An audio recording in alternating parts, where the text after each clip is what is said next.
ನಾನ್ ಸಂಪುಟಕ್ಕೆ ಸೇರೋದು ಊಹಾಪೋಹ.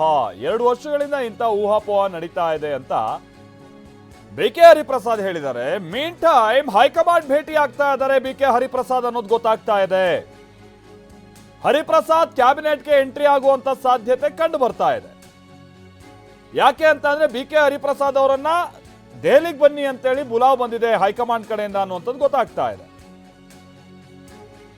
ಅಲ್ಲಿಗೆ ಬಿಕೆ ಹರಿಪ್ರಸಾದ್ ಅವರು ದೆಹಲಿಗೆ ಹೋಗ್ತಾ ಇರೋದನ್ನ ನೋಡಿದ್ರೆ ಈಗ ಇವರೊಬ್ಬರನ್ನ ಸಂಪುಟಕ್ಕೆ ಸೇರಿಸ್ಕೊಳ್ಳುವಂತ ನಿಟ್ಟಿನಲ್ಲಿ ಏನಾದ್ರು ಬುಲಾವ್ ಬಂದ್ರೆ ಅದು ಬಹುಶಃ ಅದು ಕಷ್ಟ ಸಾಧ್ಯ. ಅದು ರಿಷಫಲ್ ಆಗುತ್ತೆ ಅನ್ನುವಂಥದ್ದು ಒಂದು. ಎರಡನೇದಾಗಿ ಈ ಗೃಹ ಖಾತೆಗೆ ಸಂಬಂಧಪಟ್ಟಾಗೆ ಕೆಲವರು ತಗಾದೆ ತೆಗೆದಿದ್ದಾರೆ ಅನ್ನುವಂಥದ್ದು ಗೊತ್ತಾಗ್ತಾ ಇದೆ. ಪರಮೇಶ್ವರ್ ಅವ್ರ ಕಾರ್ಯವೈಖರಿಗೆ ಸಂಬಂಧಪಟ್ಟಂಗೆ ಊರವರೆಲ್ಲ ಅವರ ನಿರ್ಧಾರಗಳನ್ನ ಅವ್ರ ಇಲಾಖೆಗೆ ಸಂಬಂಧಪಟ್ಟಂಗೆ ತೆಗೆದುಕೊಳ್ತಾ ಇದ್ದಾರೆ. ಅವ್ರ ಇನ್ನಿತರ ಸಂಪುಟ ಸಹೋದ್ಯೋಗಿಗಳು, ಹಾಗಾಗಿ ಅವ್ರಿಗೆ ಸಮಸ್ಯೆ ಆಗ್ತದೆ, ನಿಭಾಯಿಸೋಕಾಗ್ತದೆ, ಈ ಥರದ್ದೆಲ್ಲ ಇದೆ.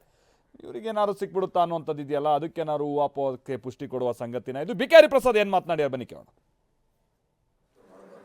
ರಾಜಕೀಯವಾಗಿ ಮತ್ತು ಪಕ್ಷದ ವಿಚಾರವನ್ನು ಚರ್ಚೆ ಮಾಡಬೇಕಂದ್ರೆ ಪ್ರಮುಖವಾದ ಅಂಶ ಇಡೀ ದೇಶದಲ್ಲಿ ಇವತ್ತು ರಾಹುಲ್ ಗಾಂಧಿಯವರು ಸತತವಾಗಿ ನಿರಂತರವಾಗಿ ಜಾತಿ ಗಣತಿ ಬಗ್ಗೆ ಕೂಗು ನಬ್ಬಿಸಿದ್ದಾರೆ. ಅದನ್ನು ನೋಡೇ ಪ್ರಧಾನಮಂತ್ರಿಗಳು ನಾವು ಜಾತಿ ಗಣತಿ ಮಾಡ್ತೀವಿ ಅಂತ ಒಪ್ಕೊಂಡಿದ್ದಾರೆ.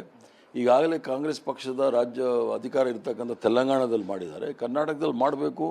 ಇದು ನಮ್ಮ ಪ್ರಣಾಳಿಕೆಯಲ್ಲೂ ಸಹ ಇತ್ತು. ಕರ್ನಾಟಕ ರಾಜ್ಯದ ನಾವು ಚುನಾವಣೆಗೆ ಹೋದಾಗ 2023ರಲ್ಲಿ ನಮ್ಮ ಪ್ರಣಾಳಿಕೆಯಲ್ಲೂ ಸಹ ಇತ್ತು.